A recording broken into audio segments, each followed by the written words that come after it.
Welcome, everyone. If you'll come on in and introduce yourselves in the chat, we want to make sure that for tonight's webinar, we are all engaged and interactive, and we want to find out where you're from, where do you teach?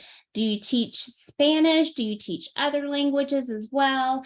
And then we are going to get started. So I want to make sure we give everyone a chance to roll into the webinar, and then we will get started. So take this time to go ahead and get used to the chat and introduce yourself.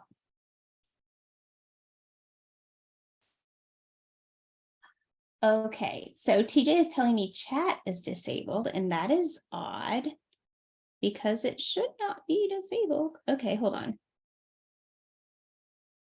Okay, TJ, you be my guinea pig and see if you can chat now. I think maybe it's fixed. Yay! Okay, yay. Good deal. All right. So now that you guys can chat, I wondered, I was like, usually people are just chatting right away. That's so weird. Everyone's so quiet. Good deal. So now we can see who all is here. Welcome. Awesome. All right. So let's get started. I am going to just run this little clip real quick while you guys are introducing yourselves. And we are kicking off.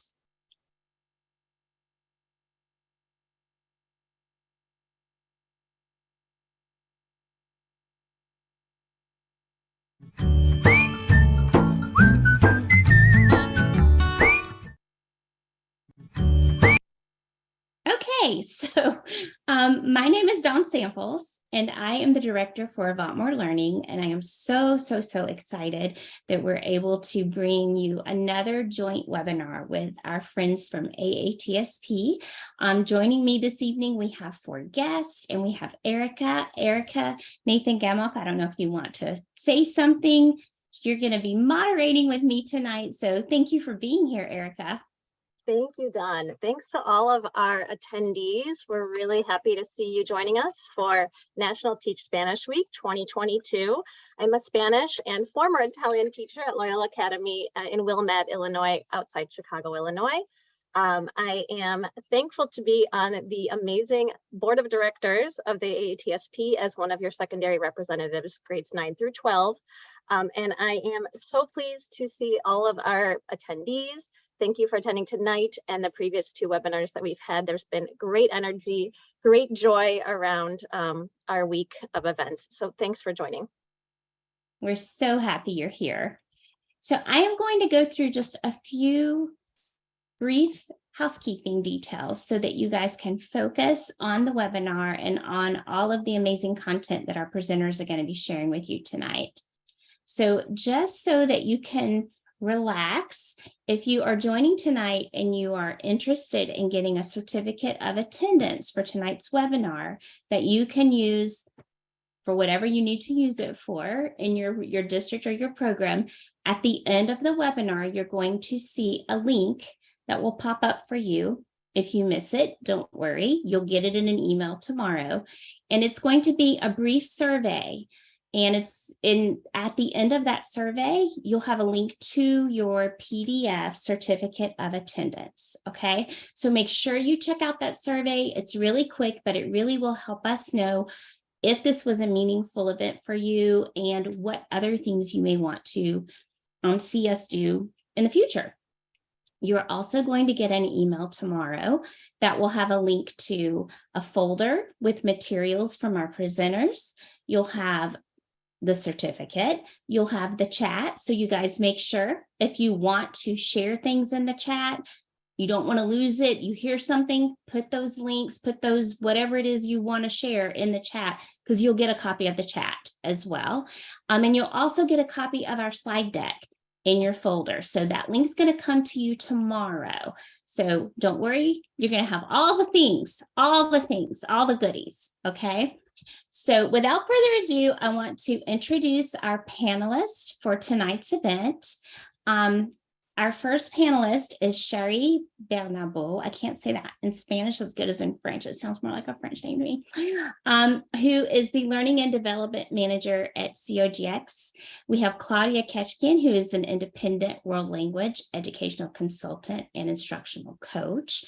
And all of our presenters are teachers, educators. So I just want you all to know they have stood in your shoes out there and they have some wonderful experiences to share with you. We also have Quintero. Alicia is a Spanish teacher at Walter Payton College Preparatory High School in Chicago. And then we have Trina Montano, who is an associate professor at the Defense Language Institute at the Foreign Language Center. And you guys, they have so many wonderful things to share. I don't want to take up any more time. Chari is going to start us off. So I'm going to turn things over to you and let's go. Let's get started. Thank you, Dan. So yes, my name is Rosario. Everybody calls me Chari as like my friend and family. Today, I've been working as a Spanish teacher, immersion first and then world language for many years. So if you don't mind, I'm going to switch into Spanish to introduce my presentation. Aquí lo que propongo son 4 ideas, 4 opciones que he utilizado en clase que han funcionado muy bien para llevar la alegría y motivar a los estudiantes. La idea es que se sientan cómodos, que se sientan motivados, que se sientan que forman parte del grupo y que se sientan que son importantes y es una pieza clave de la comunidad de la clase, ¿no?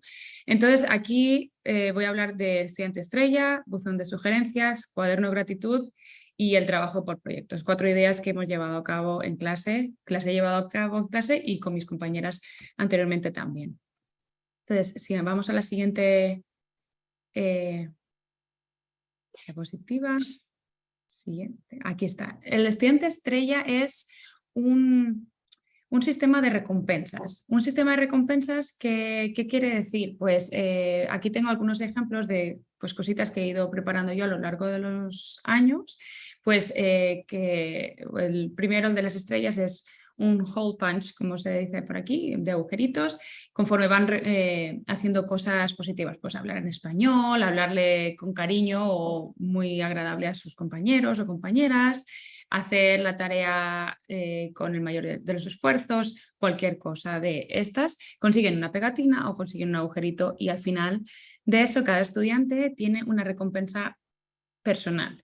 La pregunta del millón, ¿lo hace solamente con estudiantes pequeños? No, lo hago con todos. Evidentemente cambio el formato según si son estudiantes más mayores o según son estudiantes más pequeños y les doy un poquito más de, pues para que se acerque a su edad. Normalmente siempre les hablo de este icono, este simbolito que tenéis ahí, el para, piensa, actúa y revisa, la estrella para hacerles como el ejemplo de que para ser un estudiante estrella tienes que ser respetuosos con tus compañeros y contigo mismo, ¿no? Entonces, la idea es que todos se conviertan en ellos, en estudiante estrella. Otra cosa que funciona muy bien y también como refuerzo positivo, digamos, es los libros, estos 2 iconos redonditos que tenéis aquí a la izquierda, que son el devora libros. Hay una competición normalmente en mis clases de español, tenemos un día a la semana de lectura y pues pueden ganar medallas o premios, ¿no?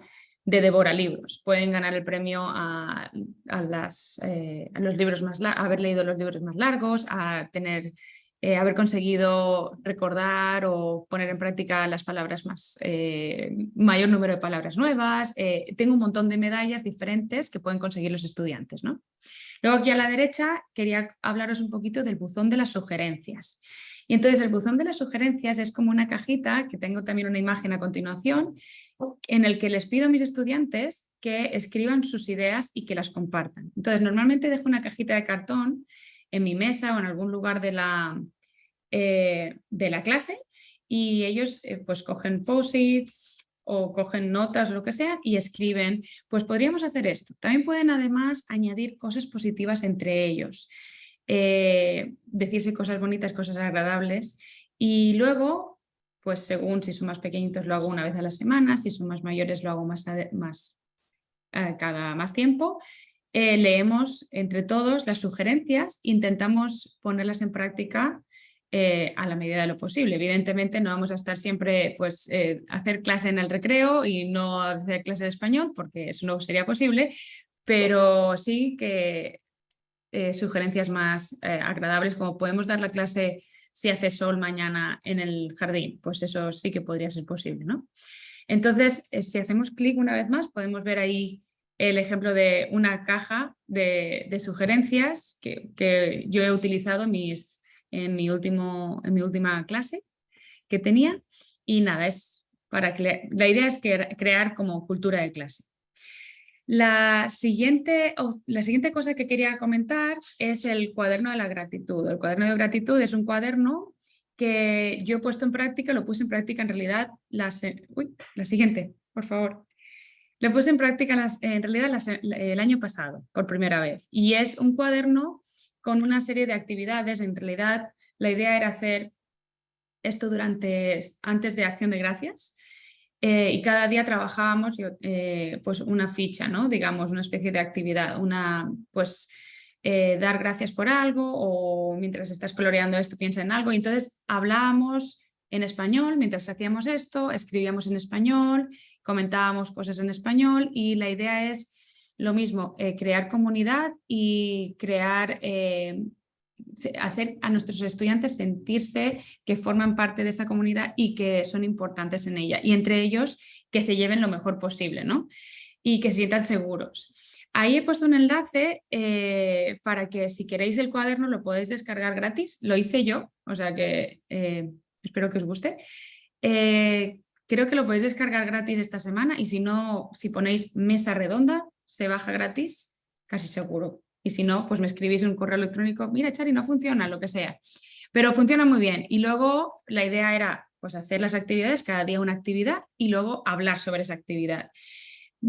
Inicialmente pensé, pues, una ficha o una hoja, una actividad cada día antes de Acción de Gracias, pero os sugiero que lo hagáis durante 2 semanas, porque es un día actividad, al día siguiente hablamos un poquito y luego también hacemos otras cosas del temario, ¿no? Para no parar de hacer las actividades previstas. Pero funciona muy bien, está muy bien. El último que tengo para compartir con vosotros, y sé que voy muy rápido, perdón, pero es que tengo poco tiempo, es el trabajo por proyectos. Al final de cada unidad, normalmente yo nunca hacía cosas como temáticas, pues hoy vamos a hablar de la comida, siempre trabajaba por proyectos y siempre me unía con compañeros de historia o de ciencias o de lo que sea, ¿no? Para que estuviera como más ligado. Quería compartiros 2 proyectos que hice. Este es le llamé Otros tiempos del pasado, y entonces los estudiantes de 5º grado estaban estudiando Egipto y la cultura maya en historia, y lo que hicimos fue como una especie de viaje virtual a los 2 lugares, a Egipto y a México. Entonces ellos prepararon, evidentemente, pues son niveles básicos, ¿no? Prepararon cositas cortitas y párrafos cortitos, pero toda la investigación y demás fue en español, y pues se sienten muy motivados, muy alegres, muy felices haciendo este tipo de trabajos y poniendo en práctica lo que han aprendido en clase. Quería compartir y si hacemos clic una vez más, también quería compartir otro que hice, como el álbum de la clase. Este era para un poco más mayores y tenían que compartir fotos de cuando eran pequeños. Algunos lo hicieron online, o sea, virtual, y otros lo hicieron en cartón, en cartulina. Pusieron un montón de fotos de cuando eran pequeños y demás, y luego, otra vez con la idea de crear cultura de clase, lo trajeron a clase, estuvimos compartiendo todo lo que habían preparado y le habían presentado. Y nada, pues subimos un poquito más de cada uno de nosotros. La primera que lo hago siempre soy yo. Entonces se rompe el hielo de entrada, ya no hay vergüenza ninguna, y entonces enseño fotos de cuando era pequeña, enseño fotos de cosas que a lo mejor dicen, pero madre mía.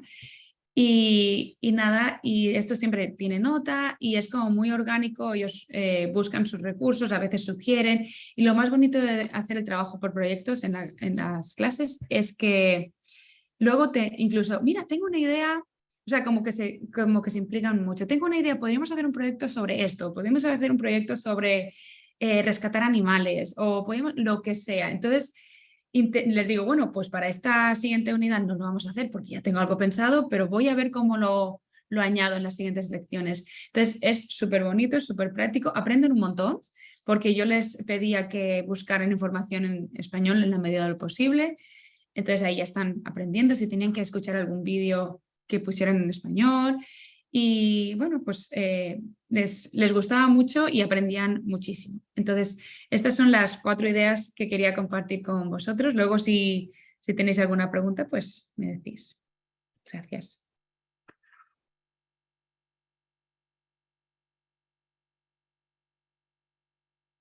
Okay, thank you so much. I don't know, Erica, if you have any anything from our chat or online that you've seen, any comments. I know a lot of people are loving the ideas. And I shared a link with everyone from Chari that is the linguopia.com link. I don't know if you want to explain to everyone if there's anything they need to do, if they access that link or anything.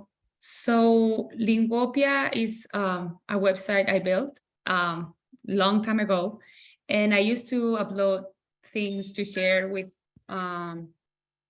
with the community, with teachers, and so they can just click on that link, go to the store, and I set it up to be free for to celebrate the Teaching Spanish Week. It should be free. If it's not free, please let me know, because it should be free.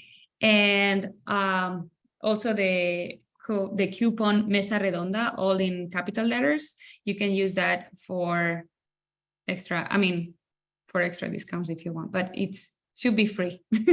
Awesome. Thank you so much. You're welcome. Thank Muy you. bien. Chari, we do have a question for you in the chat. Adriana Velez is asking if the students are allowed to use Google Translate, or perhaps how do you prevent them from using Google Translate? How do you in your classroom facilitate this? Yes, so they are not allowed to use Google Translate. They can use dictionary as for example, word reference.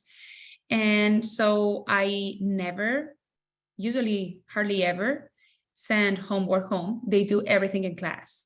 So we are working together. They can work with other students if the work is individual, or of course if it's in group, they can work together. But I'm always around helping them, supporting them. So I try to help them as much as possible, so they don't have the need to use Google Translation. I always tell them, if you use Google Translate, who is thinking, the machine or you? And they go, oh yes, I'm not thinking anything. So then it makes no sense, right? So yes, they can use dictionary, of course, but they don't use Google Translate. Wise words of advice. Thank you. Well, we're going to move on to our next presenter. So Claudia, I am going to get you kick-started, and I'm going to, pass you the mouse. So let me send you the remote control so you can take over, and I will let go. Thank you. Bueno, yo soy Claudia Kechkian y la alegría y la creatividad en el aula de español es uno de mis temas favoritos. ¿Por qué? Porque es uno de los aspectos que más valoran los estudiantes. How do I know that students value this aspect of joy and creativity? The clicker, okay, because I have to go to the previous slide. The clicker is not working. All right, here, thank you. So, I'm not touching.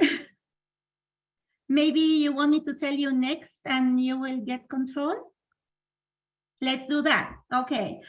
So, joy and creativity in the Spanish and L2 classroom. From my experience, the components that are important for this to happen are attention to students' interests, an atmosphere of respect and creativity, collaborative group work, positive group dynamics, motivating projects, critical thinking and curiosity, interdisciplinary and real-life connections with as many authentic materials that we can provide the students with, the student as the center of the teaching learning process, and the teacher as a facilitator, able to learn and research with the students.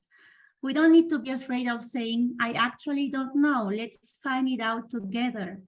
Adapting the syllabus to the classroom needs, engaging tools such as music, movies, and dramatization, among other tools, development of empathy and intercultural awareness, education rooted in values, and expression of emotions and good communication. And you can explore your own aspects for joy and creativity. The next slide shows, next slide, please.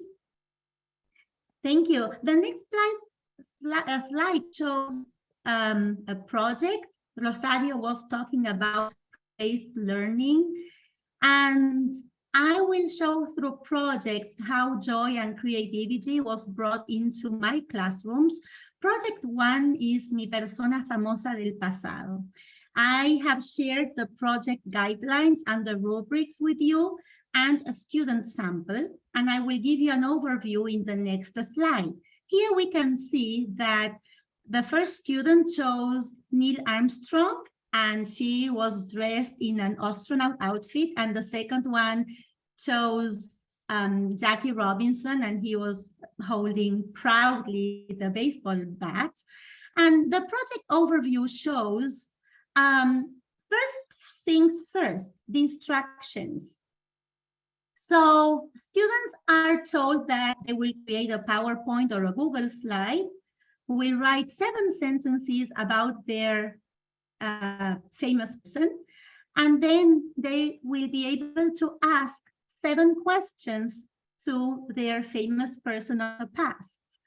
And the last slide, slide 3, a reflection on why the student picked that famous person with some essential questions. ¿Por qué escogiste a esta persona? ¿Por qué te inspira? ¿Por qué crees que es un líder o personalidad que influyó de manera positiva en la sociedad? ¿Hay museos o exhibiciones en su honor? And then the students are told they will give a presentation.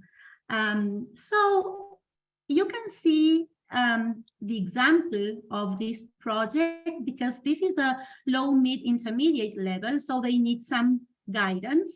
And this slide made by Señora Cantorna, because we had a lot of fun and joy working in collaboration. Mi Persona Famosa del Pasado, Pablo Picasso, and then another template for the student to ask the questions. And guess what? When you give creativity to the student asks, can I answer those 7 questions?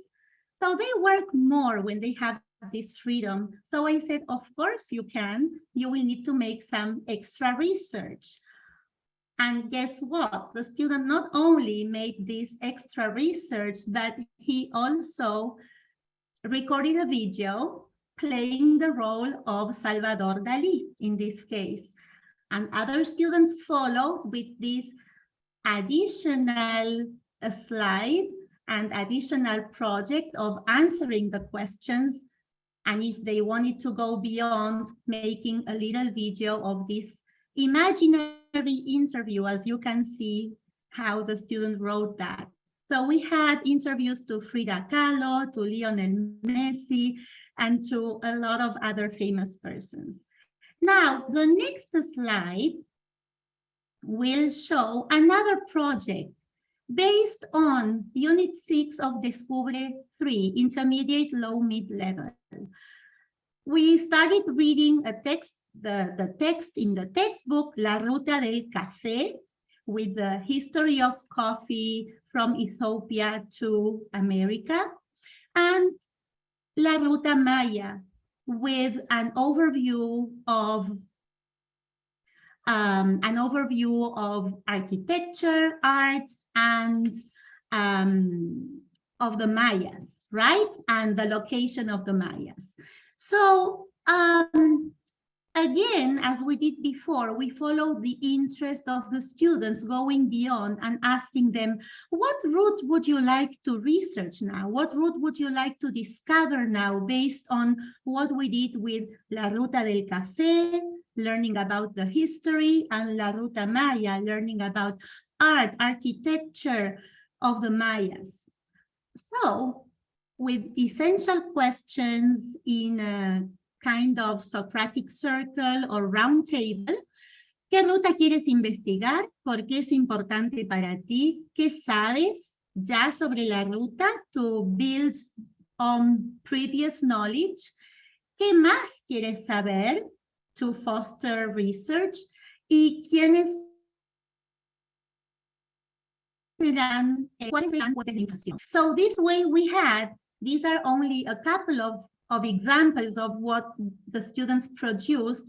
The route of baseball, la ruta del béisbol, la ruta de los girasoles, of sunflowers, la ruta del baloncesto, la ruta de las tiendas de guitarras más importantes del mundo, la ruta del automóvil y la ruta de los parques nacionales de los Estados Unidos. In the next slide, I have a question for you. What common aspects of projects 1 and 2 do you think led to student engagement? You can share your responses in the chat, and I give you about 30 seconds to do that. What did you see in common between project 1 and 2?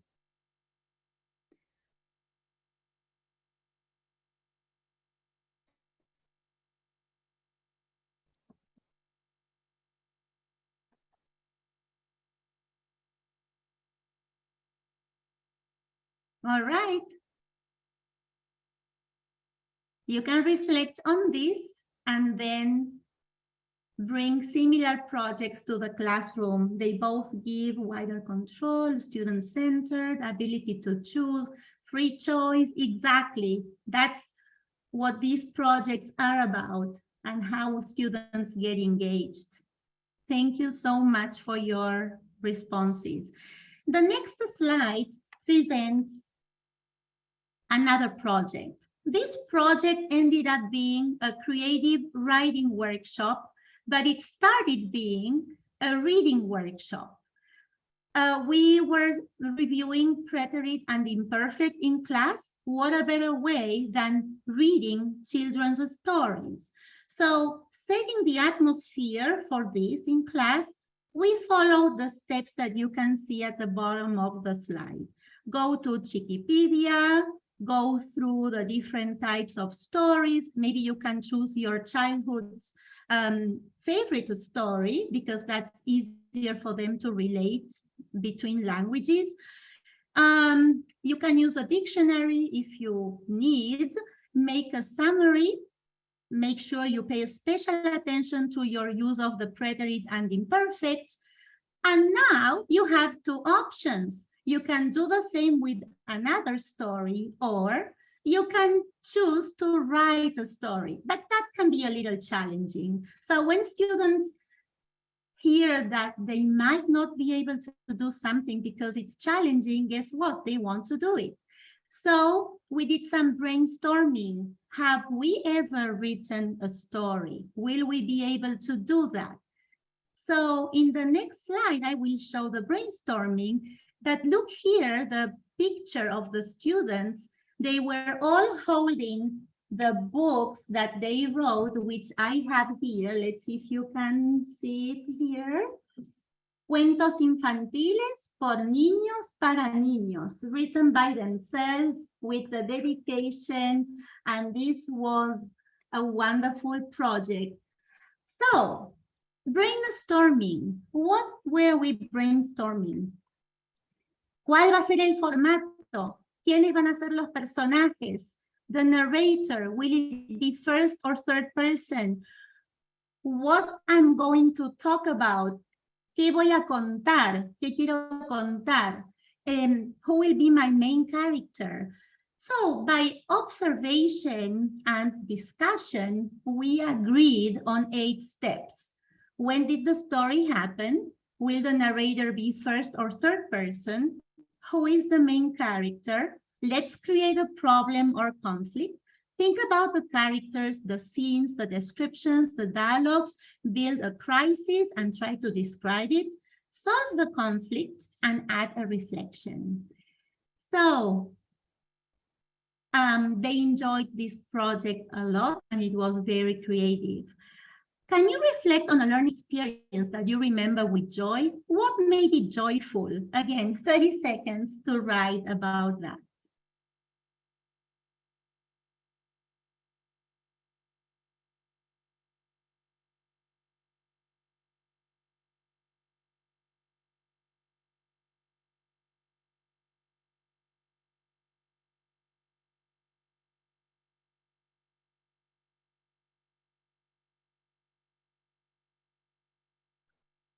What gave you joy while you were learning?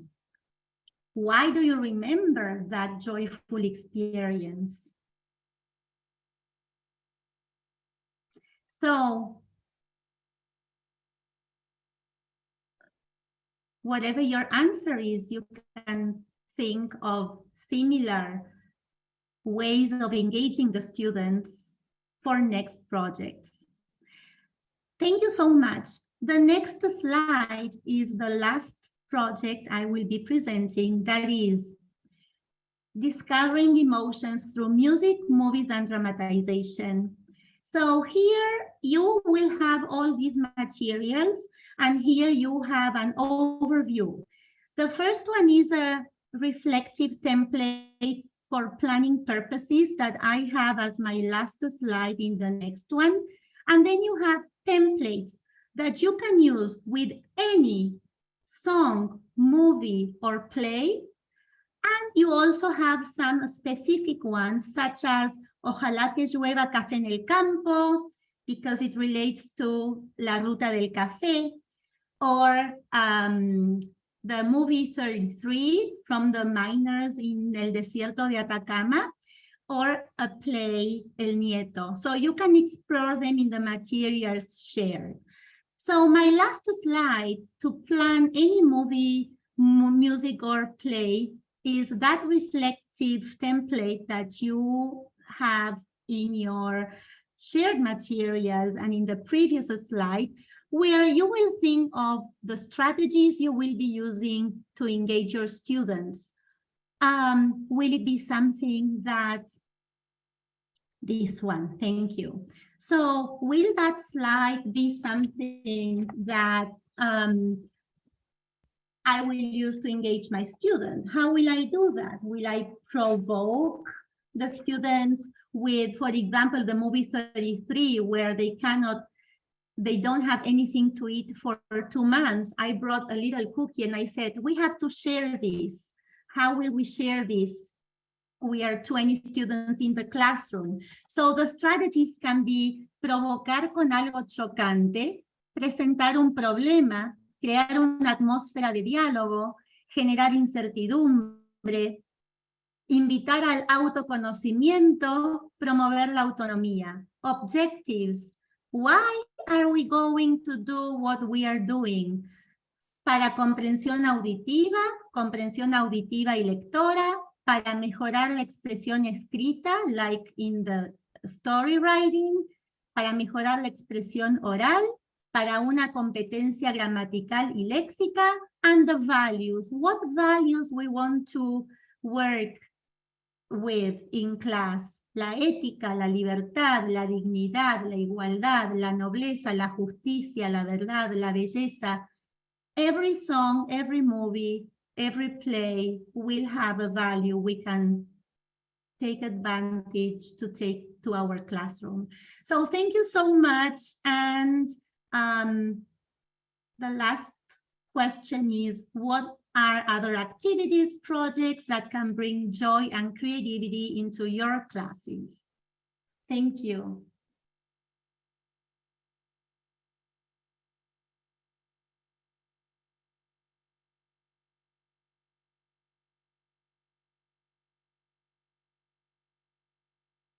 So thank you all for participating and answering the questions that Claudia had.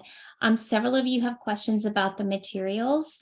When you get your email tomorrow, you're going to have a link to a folder that's going to have all of the materials shared with you. And Claudia has a whole folder of nothing but materials for these projects that you guys are going to be able to get your hands on. So don't worry, it's coming. She has shared everything with you.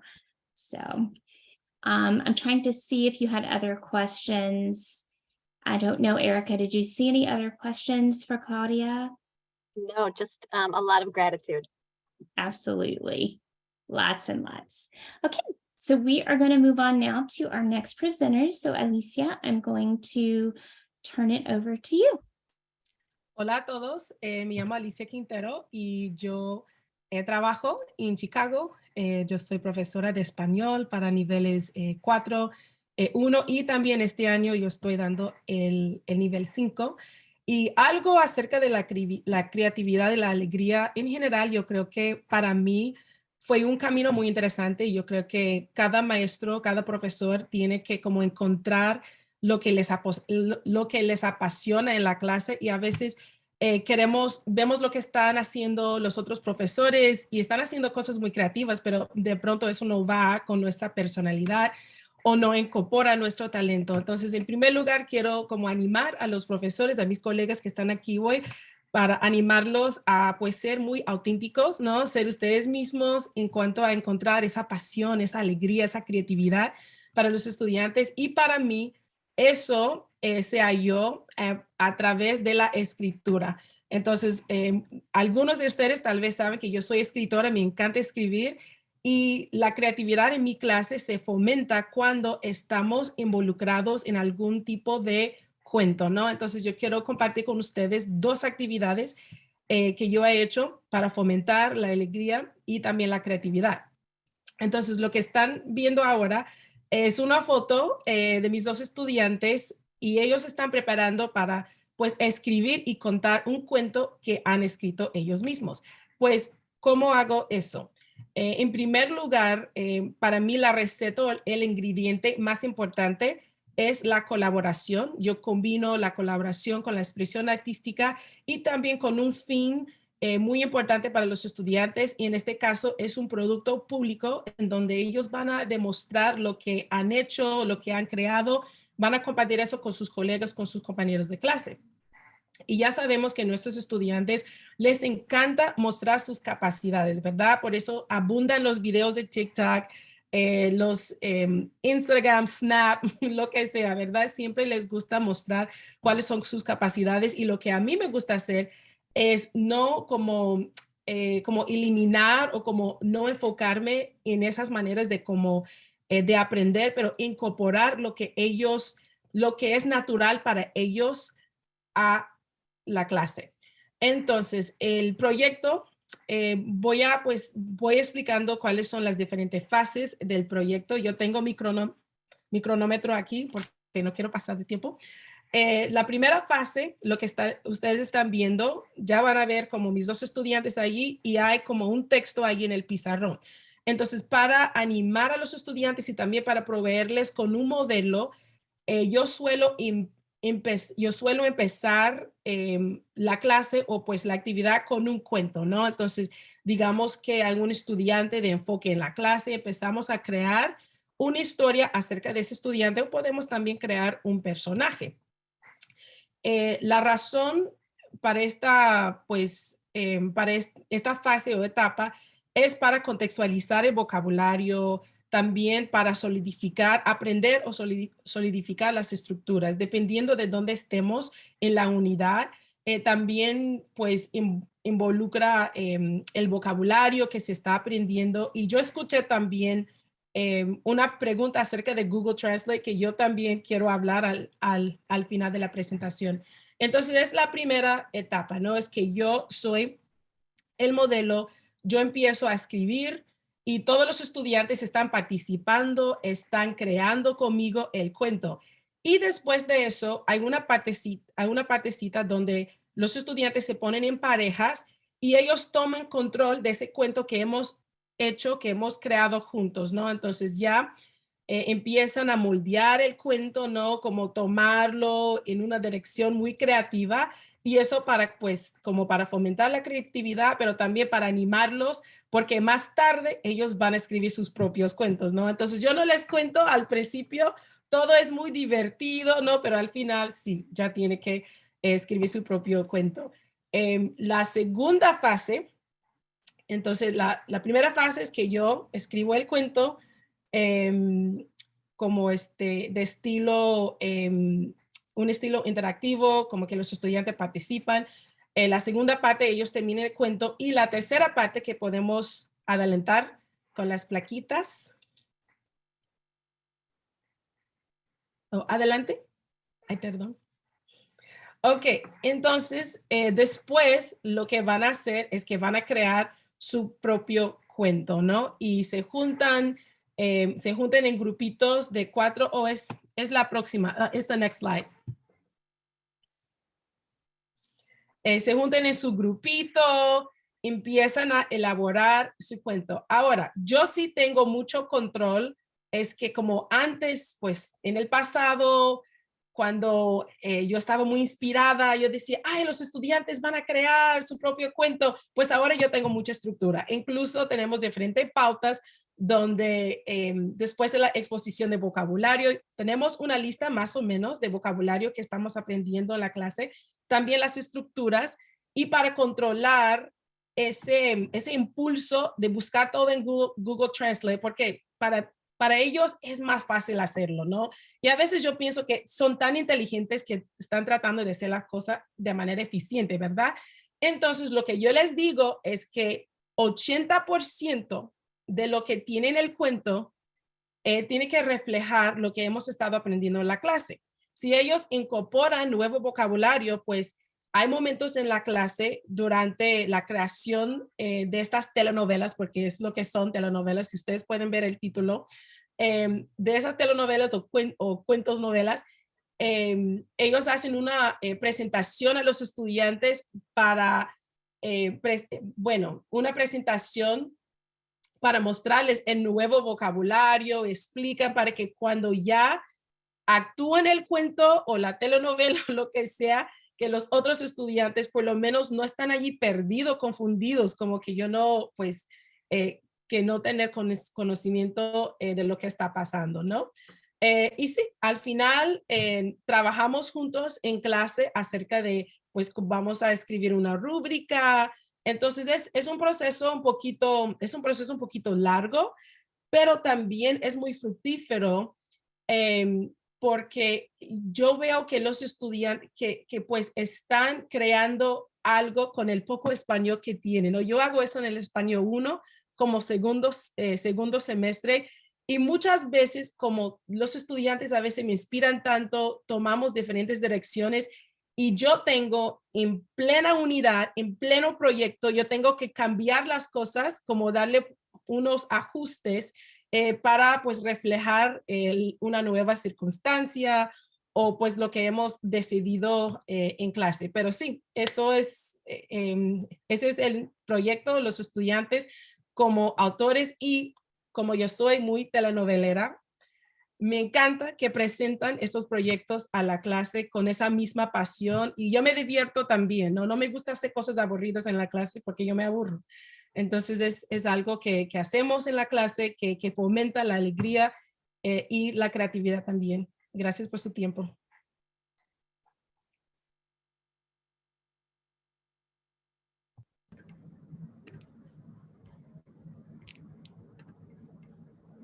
So do any of you have any questions that you would like to ask Alicia, or anything to share that you have ideas? Oh, maravilloso.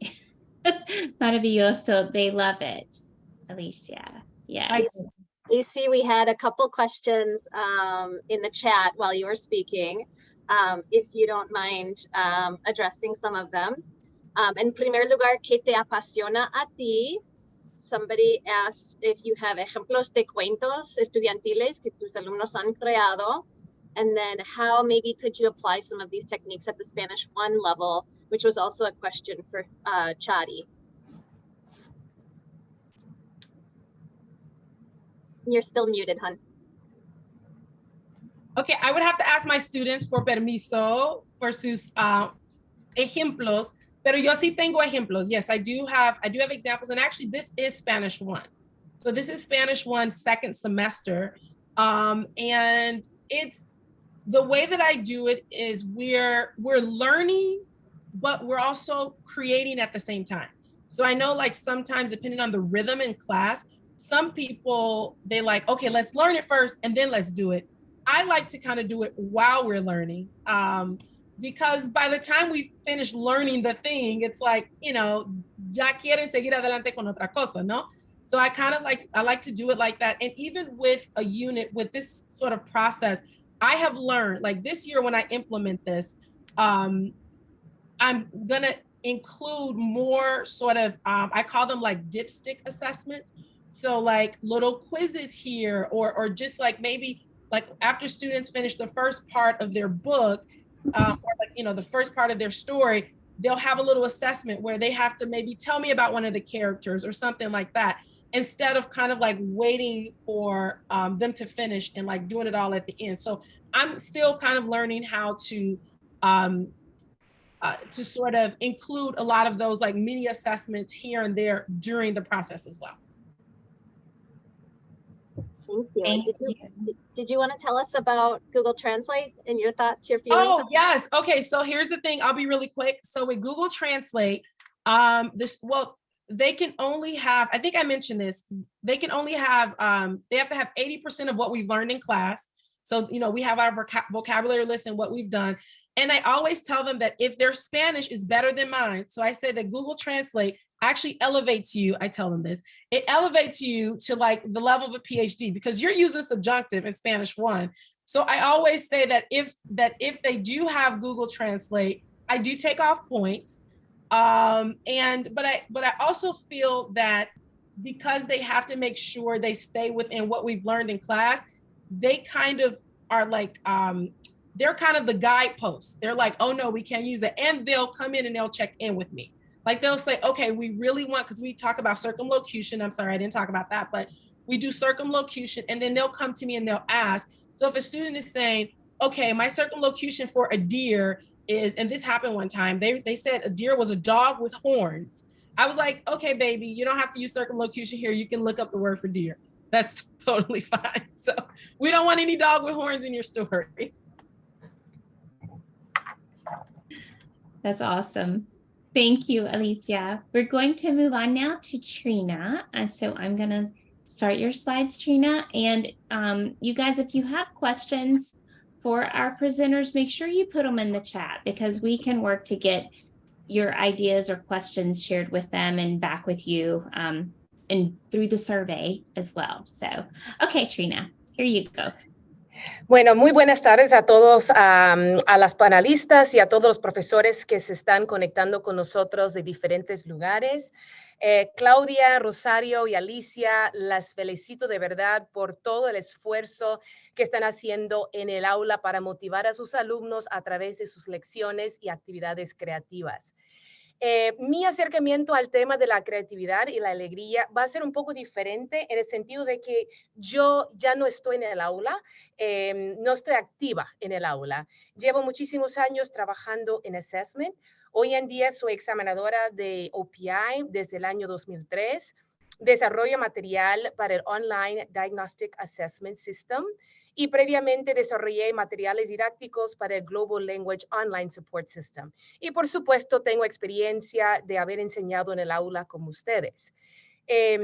Lamentablemente existe la falsa noción de que la creatividad es asociada única y exclusivamente con las expresiones artísticas, tal como son las pinturas, las novelas y las obras de arte. Y aplicando este concepto a la enseñanza, indudablemente consideramos creativo cualquier tipo de proyecto donde el alumno muestre su conocimiento a través de diferentes modos de interpretación. Y pues obviamente el docente, como ustedes, Claudia, Alicia, Rosario, muestra su creatividad a través del diseño de estos proyectos que despierten el lado creativo del cerebro. Pero la creatividad es una noción sumamente compleja que no se define ni se mide con facilidad. Además, se puede manifestar de diversas maneras. En un artículo titulado Creativity in Language Education, escrito por Jung Kim de Corea del Sur, se habla de dos aspectos de la creatividad en la enseñanza de idiomas. Por un lado, existe la enseñanza creativa, creative teaching, o sea, la maestra como un ser creativo. Y por otro lado, existe teaching for creativity, es decir, la enseñanza que promueve la creatividad en el alumno, donde el alumno vive su creatividad a través del aprendizaje de la lengua. En mi puesto me corresponde en parte la primera noción de la enseñanza creativa, excepto lo que yo hago no necesariamente se considera enseñar, porque el único contacto que yo tengo con los alumnos es a través de los materiales que yo selecciono para el assessment. Esta enseñanza creativa también puede demostrarse a través de las lecciones de estudio independiente que he desarrollado para el Global Language Online Support System y lo que he hecho también como examinadora de OPI, Oral Proficiency Interviewer. Primero quiero hablar un poco sobre mi intento de ser creativa desde mi espacio de assessment, empezando cuando abrí el camino hacia la visibilización de los afrolatinos en el aprendizaje de español en el Online Diagnostic Assessment, ODA. Aunque no estoy en el aula activamente, ¿no? Para facilitar investigaciones, charlas y proyectos interesantes como ustedes, donde los alumnos aprendan sobre los aportes de los afrolatinos, yo he decidido enseñarles a través de la selección de materiales diversos que muestren la presencia activa, la resistencia creativa y el aporte significante de los afrodescendientes en España, en América Latina y en Guinea Ecuatorial. El hecho de sentirme comprometida con la misión de visibilizar a los afrolatinos y con la misión de crear assessments que sean relevantes desde el punto de vista cultural para todos los alumnos y en especial para los estudiantes negros, un grupo que suele tener muy baja representación en los programas de español en todos los niveles, eso me trae una inmensa alegría. También me agrada colaborar con otros docentes que están tratando de hacer que la enseñanza de español sea mucho más inclusiva desde sus respectivos espacios, bien sea en el aula, en el desarrollo de currículo o en assessment. Además, el espacio que se ha abierto en las redes sociales, donde profesores de diversas partes del mundo colaboran y se apoyan entre sí, también me ha llenado de entusiasmo, lo cual ha sido transmitido a través del trabajo creativo que estoy realizando en assessment. Y como pueden ver en la diapositiva, en la pantalla, que forma parte de una presentación que presenté en Puerto Rico en el mes de julio de presente año, me desafié un poco a mejorar el assessment que yo vengo desarrollando desde hace 13 años. Yo identifiqué que había una brecha en cuanto a la presencia de los afrolatinos en los materiales que yo había seleccionado con mi colega y decidí tomar acción para corregir esta brecha, ¿no? Durante el último año he incluido textos de audio y de lectura sobre los temas que ustedes pueden ver en la columna a la derecha. Uno de mis textos favoritos es un texto de lectura de nivel 2 sobre la madre de la patria de Argentina, la María Remedios del Valle, una mujer afro-argentina cuya cara va a aparecer en el billete de 500 pesos argentinos este año. Ella fue capitana en el ejército argentino y también sirvió como enfermera durante diferentes batallas por la independencia contra los británicos y contra los españoles en el siglo XIX. Entonces, el acto de tratar de hacer algo nuevo dentro de lo establecido y el acto de compartir esta experiencia con otros en un foro público como es el AATSP, la conferencia de AATSP, es una muestra de creatividad de la cual estoy muy orgullosa y espero que les transmita cierto tipo de curiosidad a todos los estudiantes que tomen el Online Diagnostic Assessment cuando lean y escuchen sobre un grupo racial que ha sido invisible en el currículo, el assessment y en la enseñanza de español por demasiado tiempo. Ahora, quisiera mencionar otro ejemplo de la creatividad en la enseñanza de español mientras he estado fuera del aula. Esto tiene que ver con mi experiencia desarrollando lecciones de estudio independiente para el Global Language Online Support System. Reflexionando sobre este proyecto, recuerdo una lección que hice para demostrar mi compromiso de visibilizar a los afrolatinos en la cultura, la historia y en las sociedades de Hispanoamérica. Como pueden ver en esta lección en la diapositiva, utilicé imágenes vibrantes y música de protesta social para ayudar a los estudiantes avanzados, obviamente, ¿no? A analizar una entrevista con la ministra de Cultura de Colombia, que en aquel momento de 2007 a 2010 fue una mujer afrocolombiana. Y para que ustedes sepan, el Global Online Support System, este proyecto que están viendo en la pantalla ahora, y también el Online Diagnostic Assessment, el ODA, como le decimos aquí en el DLI, son accesibles gratuitamente al público a través de los enlaces que habrán notado en las diapositivas, ¿no? Es oda.dliflc.edu y gloss.dliflc.edu. Son totalmente gratis. Ahora, antes de despedirme, me gustaría mencionar brevemente una actividad que yo hacía como examinadora de OPI. El propósito de la actividad fue crear oportunidades de conversación en parejas y grupos pequeños basadas en imágenes impactantes. Las conversaciones estaban enfocadas en los proficiency standards del OPI, y yo de invitada al salón de clase por un par de horas por semana nomás, mientras desempeñaba mi labor como assessment specialist, iba al salón de clase para hacer esta actividad con los chicos. Y los alumnos lo que hacían era escoger una imagen relacionada con el tema de la semana. Eso puede ser cualquier tema, ¿no? Por ejemplo, el consumerismo, la educación, la seguridad nacional, las relaciones humanas, las cárceles, el medio ambiente, la salud, etcétera. Cualquier tema, ¿no? Cualquier tema vale. Entonces los chicos se preparaban en casa con el vocabulario y la gramática necesarios para, número uno, describir con todo lujo de detalle lo que se observaba en la imagen, ¿no? Dos, para crear una historia ficticia. Esa parte es para ti, Alicia, ¿no? Crear una historia ficticia sobre lo que está pasando, lo que los alumnos se imaginan que está pasando en la imagen, ¿no? Y tres, es prepararse con el material o con el lenguaje para evaluar o comentar sobre un problema social relacionado con esa imagen que ellos seleccionaron.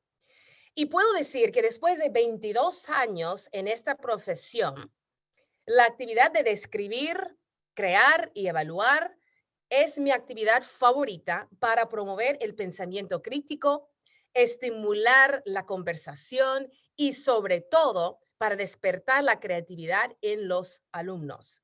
Entonces, para concluir, a través de mi experiencia como Assessment Specialist, he encontrado la forma de ser creativa en un espacio que no necesariamente se asocia con la expresión creativa. Esta experiencia me ha demostrado que todo ser humano es creativo y tiene la capacidad de ser creativo en lo que se proponga.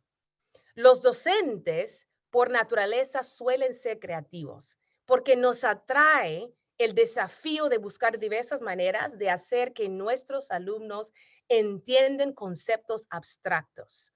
Así que celebremos los pequeños y grandes actos de creatividad dentro y fuera del aula. Demos un fuerte aplauso para todos los profesionales que se dediquen a la enseñanza de español como primera y segunda lengua.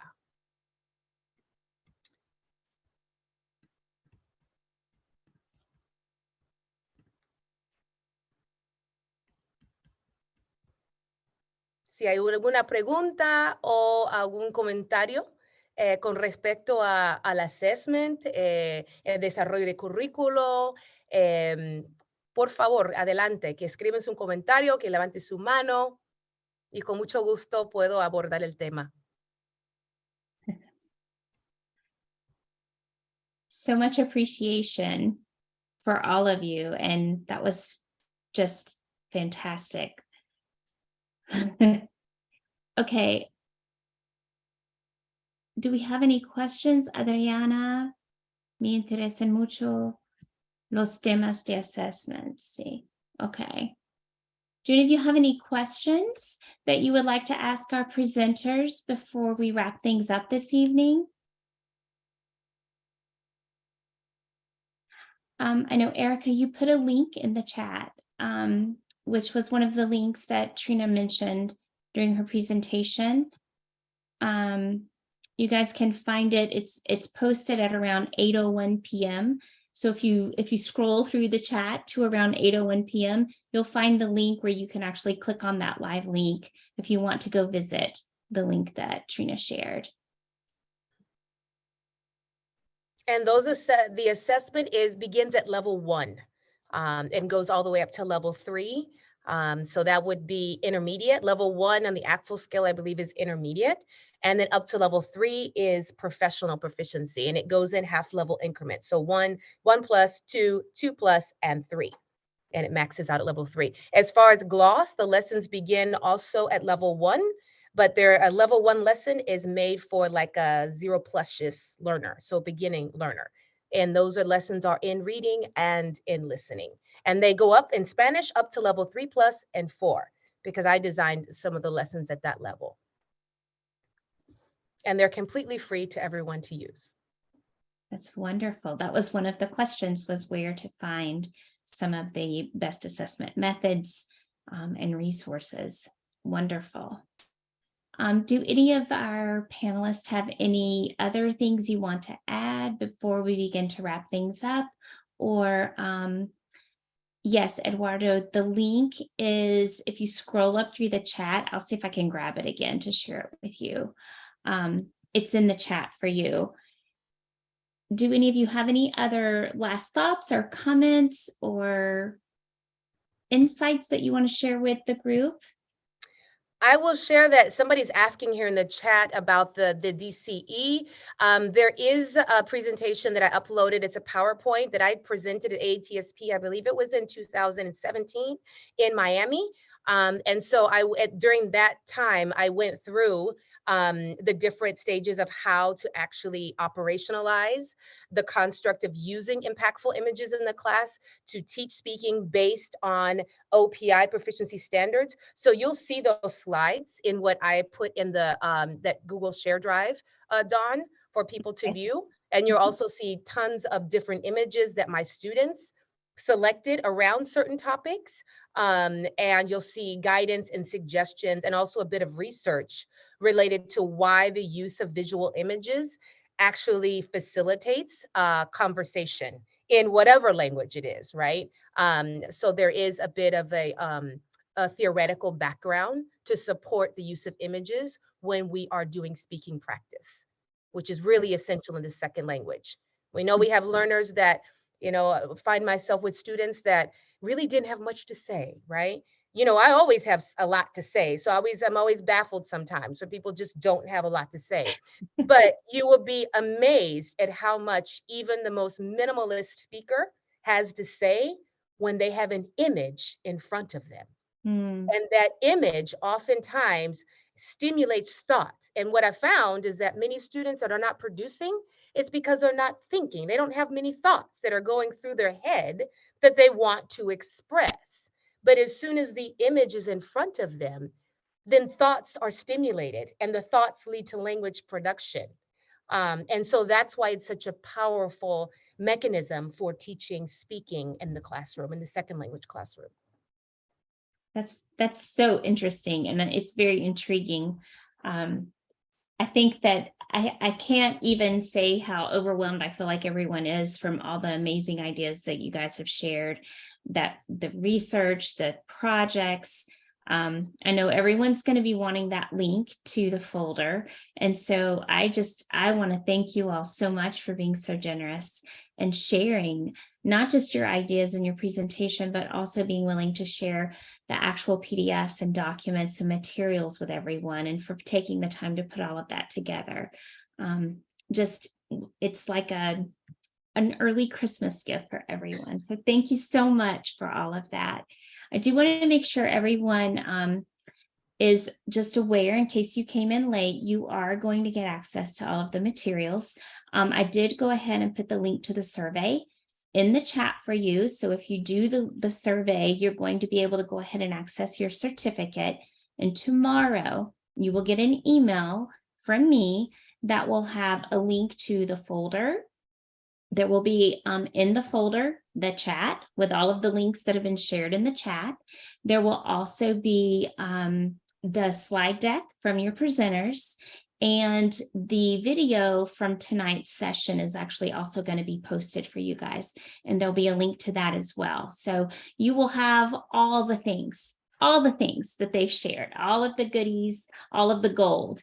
And I don't know, Erica, if you want to say anything else. I want to thank you for helping and organizing and working on getting this prepared and ready. And I know, Claudia, you have something you want to say as well before we say goodbye. Claudia, go ahead. Actually, a very quick answer to Juan, who asked, how can we teach students and help them retain what we teach into their older years? So what I want to say is that when students experience joy in the classroom, they will find a way to continue their learning process with Spanish at university, with immersion programs, traveling, with authentic materials. They will always find a way because of that joy they experienced when they were learning. So it will happen. Thank you, Claudia. Thank you so much for our generosity. I think it speaks volumes to our membership. Our AATSP members are just overflowing with generosity and goodwill and the best of intentions. Dawn, if you could go to the next slide, we do want to let our members and non-members know about our last and final webinar, which will take place this Saturday. It is El Lenguaje Inclusivo en el Aula. This is particularly for Spanish teachers, but we invite anybody who's interested. I'm putting now the registration for this last webinar. It is at 12 o'clock p.m. Central Time, and you can see the other time zones on your screen. We have a bit of a break. This is our penultimate webinar for the week, for National Teach Spanish Week. Thursday and Friday, we don't have any events scheduled, but our two co-chairs, Ryan Casey and Nadine Jacobs-McLean, are hard at work on social media. They are tweeting things out to get people involved, your favorite recipes, books that bring you joy, professional literature. So a lot of sharing going on social media, and we want to thank them. And of course, everybody on the secondary committee and our partnership with Avant. Thank you so much, Dawn. You're wonderful to work with.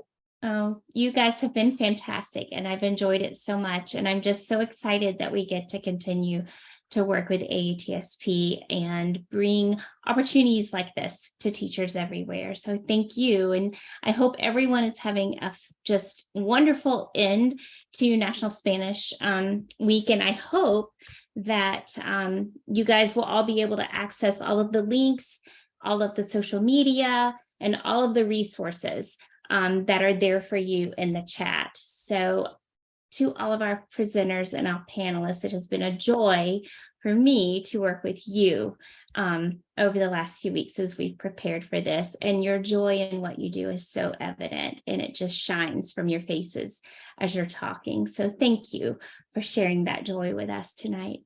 So everyone, that is all for tonight. And we will see you next time. Look for an email from me tomorrow. Thanks, everyone. Bye-bye. Thank you. Good night. Buenas noches. Buenas noches.